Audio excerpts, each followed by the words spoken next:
Peace and love.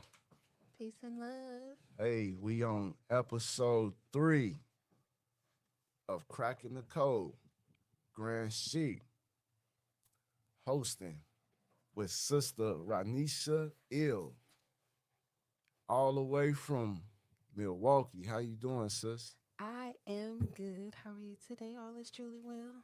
All is truly well. Is Hey, I just want to speak with you today because you a very interesting person. First, let me introduce you. This sister is a Moorish American and also a poetess. I have heard her poetry and it's off the chain, and she's very experienced in the topic that we're going to be talking about today, which is polygamy, nation building, and relationships um, within the Moorish society. You know, what it looks like, is challenges we go through, and goals that we're trying to reach. I believe relationships is something that we need to speak on because it's the foundation of the nation. And without a strong household, then how can we build, right? right. So, with that being said, let's dive right in.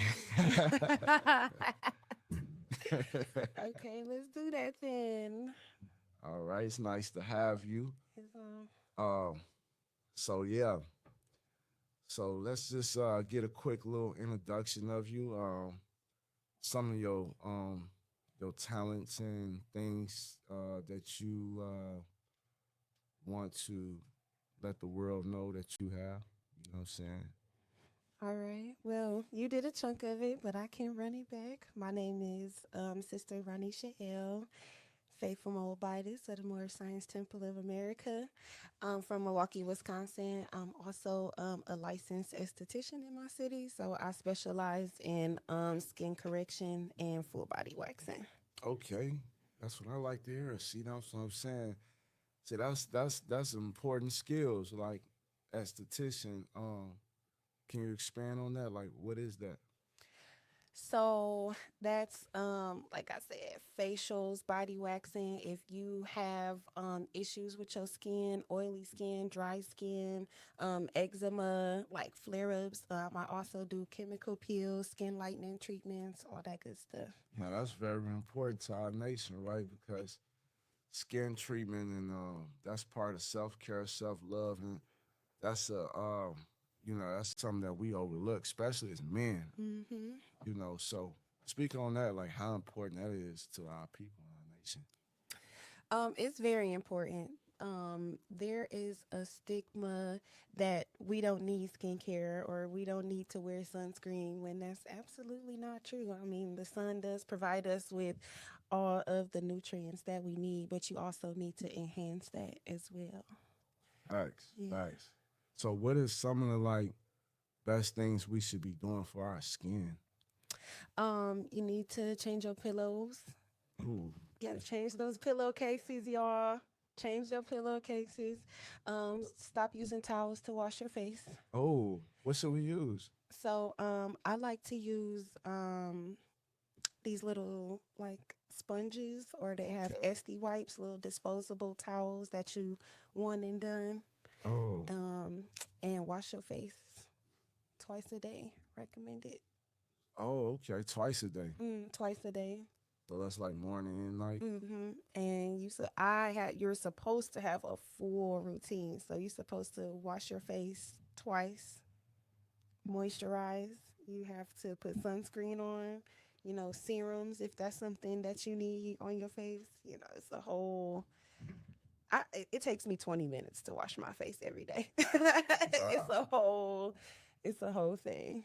Wow, 20 minutes just to wash the face. Now 20 minutes. that's good. That's good care. Yeah, look at the camera though. That skin, that's how you achieve that. Yeah, yeah. You definitely glowing. You definitely got a glow to you right now. Facts. No, that's facts. No, that's good. So that's good. That's science, and we need that science because we more scientists. Is You know, that's impressive. I'm glad you can bring that knowledge to the people. We need that. So, hey, change up. You Right. already see it. All right, change the pillowcases. You know what I mean? Number one, Mm-hmm. stop washing your face with those towels. I gotta switch up as soon as I get home now. Or if you use a face towel to wash your face, you got to change it every day. Oh, facts. Okay, I get Yeah. that. I Yeah. Okay. So yeah, you got it. You got it. face towels. So I switch them boys up. Like, woof woof. All right, I got you on that. Baby got it.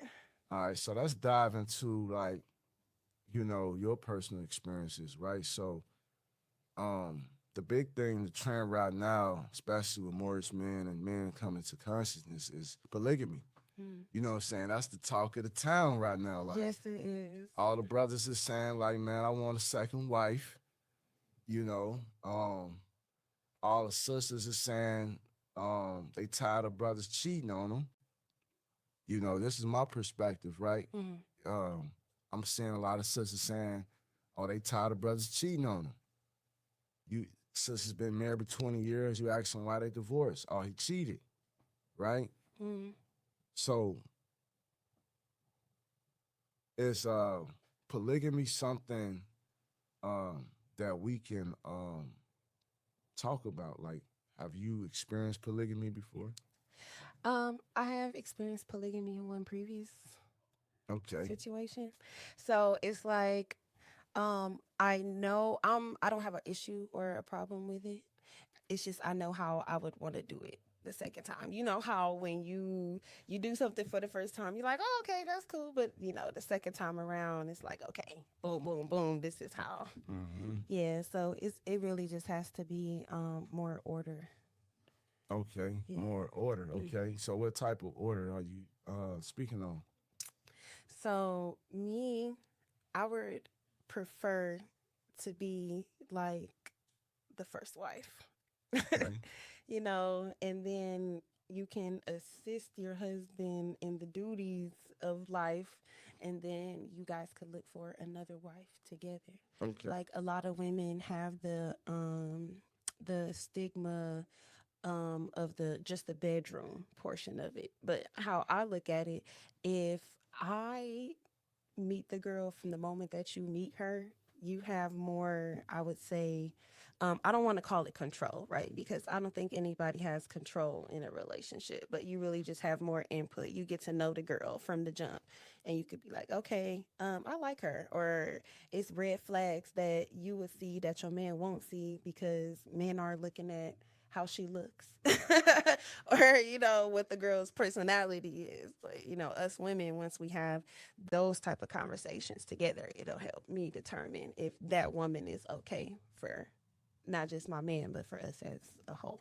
Okay. Okay. So you saying like in polygamy, you know, the proper structure for you is being um basically one woman at a time. The selective process is the order that you're Correct. looking for. So like the selective process is most important, right? Correct. You got to vet. Okay. You have to vet. There has to be many conversations had before, boundaries, the type of women that we would prefer to have, or how they run their household versus how we run our household, because that's another thing. I prefer not to live in the same house.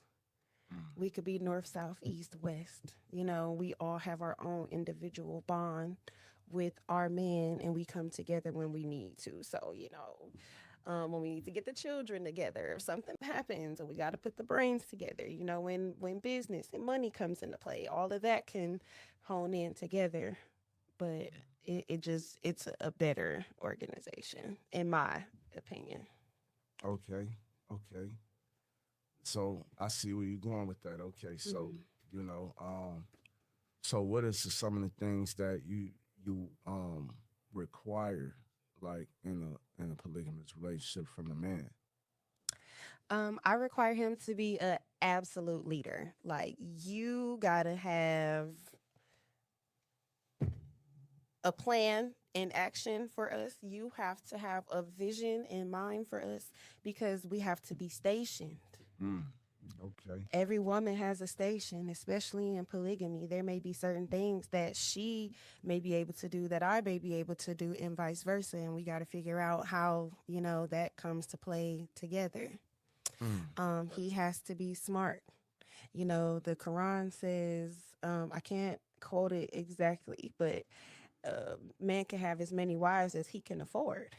So you you gotta afford to be able to take care of us, and that's not even just like financial. You got to be rich in the mind. You got to be rich in the soul. You got to be, on top of the finances. All of that has to be together if it's gonna work. Okay. Okay. So, what is some of the challenges of being in a polygamous relationship? Um, some of the challenges, women are women, and but that's why vetting is important, right? Because you got to know if this woman is emotionally intelligent enough for us to be able to have hard conversations. Mm. You know, she has to be okay with y'all being together, and maybe I'm just calling and checking in, or maybe it's something that I got to tell you, or and vice versa. Jealousy cannot be an issue. We got to be friends. Oh, okay. Yeah, we can't. You can't just be separate. Like, let's go get our nails done, boo. Let's kick it. Let's establish a relationship together outside of him. So it's more of like a teamwork type. Yeah. Okay. Yeah. All right. Yeah. Okay. And so it has to be common goals, established. Mm-hmm.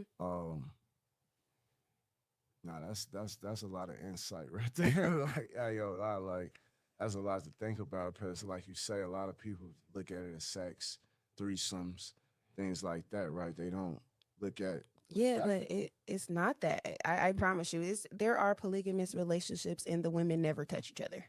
right. They just love the same man. And Like you say, don't even live in the same house. yeah, they don't even have to live in the same house. And that's a whole nother aspect because now it's all about goal reaching, right? Mm-hmm. Reaching goals. And like you say, as the brother have his goals in line, then everything would be in alignment. Yeah, exactly. Okay. All right. So do you think like polygamy can fix the marriage problems that we have in North America? I would say everybody has their own way of doing things, right? So I don't want to say that polygamy can fix it because I don't think it's just it's not a one fix, but I do think it can provide better dynamics in homes. Okay. It can provide more support, especially in the economy that we're having right now. It'll bring more people together. Okay. Because the reason why I say it can fix it because we have such a high divorce rate. Mm-hmm. We have fatherless households. And the reason being is because women can't come together. Man might got 3 or 4 baby mamas and they can't even work together because they jealous of fighting and the man. So a lot of times men be lying to different women. So I appreciate this conversation. This is conversation that we need to have, I agree. and we need to have more of it. So I appreciate you, Rodnisha Ill, coming through, dropping polygamy facts, skincare facts for us today. Thank you for having me. Yes, we got to have you again, on Cracking the Code. Oh, I'll be back for You sure. feel me? Yes, yes, I'll be up. yes, ma'am. So, any last words you want to say to the people? Yes, you can find me on Facebook at Nisha Bay. You can find me on Instagram at Glow Harbor MKE. I do skincare consultations. You can find my link in my bio. Just shoot me a message. I'll be more than happy to work with you and see what we could do together. Facts. All right. I Good have you, man. Yes, ma'am. Yeah. Hey, shout out to the Morris Science Temple. Shout out to everybody listening. Conscious College. Make sure y'all visit consciouscollege.org. We have classes. Nation building. You want to correct your status. But just know that, status starts in the home first. It starts with our family foundation. And if we don't get the homes intact and put the houses in order, then as a nation of people, we always gonna be second and behind other nations who have that strong foundation. And it's very important to us as men, you know. So peace and love, everybody. Signing out, grand man. Peace and love.